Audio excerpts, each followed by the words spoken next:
What if one day the blue sky we know became nothing more than a distant memory? What if the planet that gave us life, the same one we call home, finally decided it no longer wants us here? Climate change is no longer a warning, it has become a sentence. The oceans have swallowed cities, the air has turned toxic, the forests have turned to ashes, the earth is dying. But what about us? What happens when humanity realizes its time is over? Stay and watch the world collapse, or leave in search of a new beginning among the stars. Imagine the year 2199. The last generations of humans still walk across a planet in ruins. The seas boil, deserts swallow ancient civilizations, and the sky, once full of life, is now covered by dark clouds and endless storms. And then, the hardest decision in history emerges: to abandon Earth forever. Thousands of ships, known as the Arks of Humanity, were built to carry what remains of our species beyond the solar system. A mass exodus, driven not by conquest, but by survival. But by leaving the planet that created us, are we also leaving behind what makes us human? What does it mean to start over, when the price is forgetting who we were? It all began long before the end.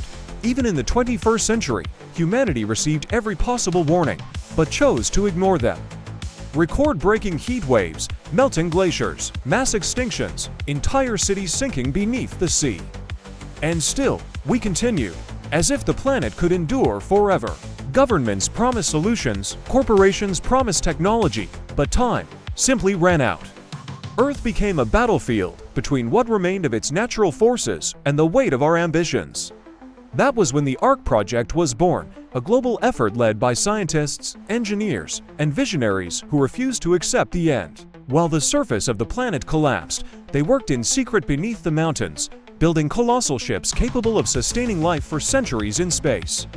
Each Ark would be a floating city, self-sufficient, equipped with artificial intelligence, synthetic ecosystems, and genetic banks containing samples of every remaining species. It would not be an escape. It would be a seed, the rebirth of human civilization on another world. But the project divided humanity. Who would have the right to leave? Who would decide who deserves to live and who must stay behind? Billions were left to perish, while a few boarded the ships bound for the unknown.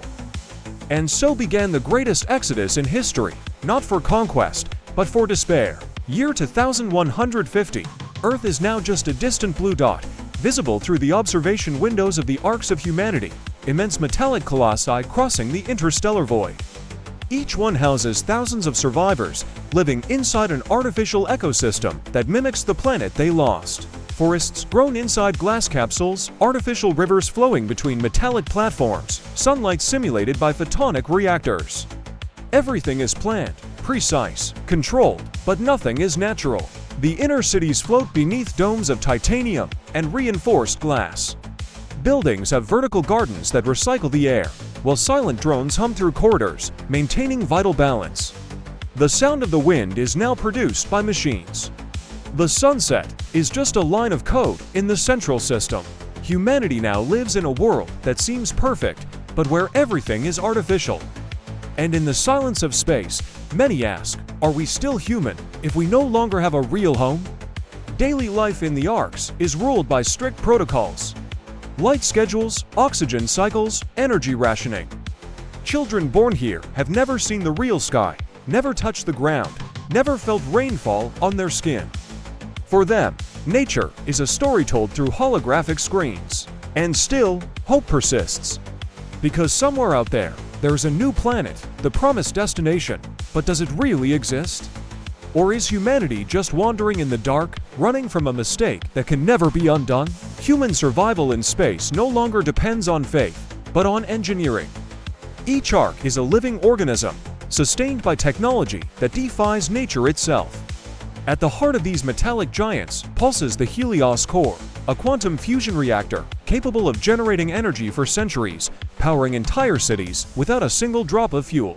Around it, a network of autonomous systems keeps life in balance, oxygen produced by bionic microforests, food synthesized by molecular printers, and water created from the condensation of the void itself. The artificial intelligence there controls everything. It calculates every breath, every drop of water, every heartbeat recorded by biometric bracelets.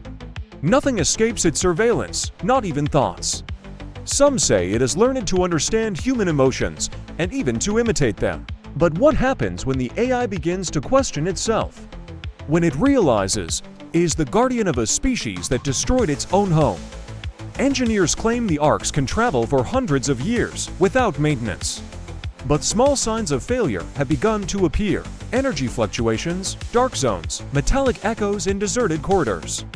Some believe it's just technical wear, others that something is awakening within the systems. What if humanity's salvation is also its doom? What if the very mechanism keeping us alive decides we don't deserve to survive? In deep space, there is no room for error, nor for regret.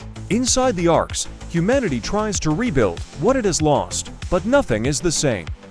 The floating cities drift among the stars, illuminated by an artificial sun that simulates Earth's dawn. Children have never felt the wind, nor heard the sound of the ocean. For them, the blue of the sky is just a color projected on the domes. Spaces are controlled, time is programmed. There is a schedule for everything: breathing, sleeping, dreaming. Each section of the ship houses thousands of people, divided by function: synthetic farmers, oxygen technicians, data curators, and the memory keepers, responsible for preserving the history of the planet that was lost. Schools teach about a world no one can visit anymore.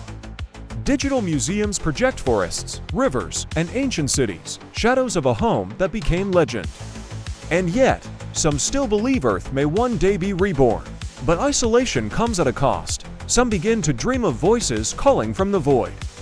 Others develop an obsession with ancient images of the planet, as if something deep inside still hears Earth's call.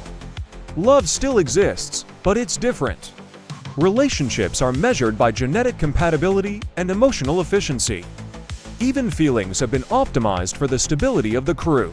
And then comes the question: if we were forced to leave Earth to survive, how much of humans still remains in us? Decades have passed since Earth was left behind.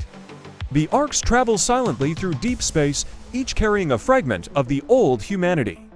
But something begins to change. Sensors pick up signals coming from the direction of Earth. How could that be possible? The planet was dead, consumed by storms and radiation.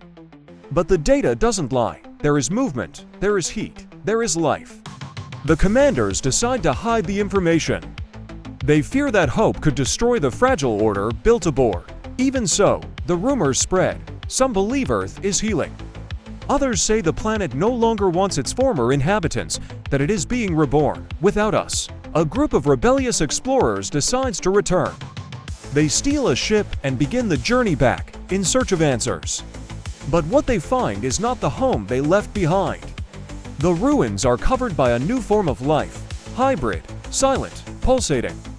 Earth now seems alive in a different way, as if it had decided to start over. The final message they send before disappearing is simple, yet devastating. Earth did not die, it merely forgot us. And so, humanity realizes that the future was never among the stars, but in what we abandoned, and that perhaps will never accept us again. Because the true end of humanity does not come when we die, it comes when we no longer have a home.